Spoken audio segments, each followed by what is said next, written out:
ازيكم؟ عملت جراحة قبل كده؟ يبقى أكيد أخدت بنج. يلا في دقيقة نعرف حكاية البنج من أولها، اللي هنبدأها بالحضارات القديمة اللي حاولت كتير اختراع أنواع بدائية من التخدير. فمثلاً السومريين اكتشفوا الأفيون من 6000 سنة، ده غير محاولات الفراعنة والإغريق والرومان والصينيين لإنتاج مواد للتخدير، واستخدموها بعد كده بطرق مختلفة زي الاستنشاق ووغز الإبر أو الضغط على بعض الشرايين لتقليل حدة الألم الجراحي، وكل ده كان قبل الميلاد.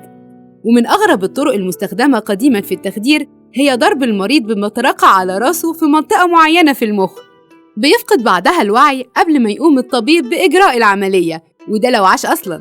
أما العرب فهم أول مستخدمين لمواد مخدرة بتتاخد عن طريق الفم، وده في القرن ال11 الميلادي. وكمان استخدم ابن سينا في القرن ال13 أسفنجة فيها مواد مخدرة زي الأفيون والحشيش وست الحسن، وكان بيشمها المريض ويتخدر. وفي العصر الحديث عام 1846 اكتشف ويليام مورتن طبيب الأسنان الأمريكي مادة اسمها الأسير، بيشمها المريض ويتخدر لمدة معينة، وجرب الأسير ده على واحد من المرضى قبل عملية استئصاله لورم في الفك، ومحسش بالألم اللي كان بيتحس قبل كده.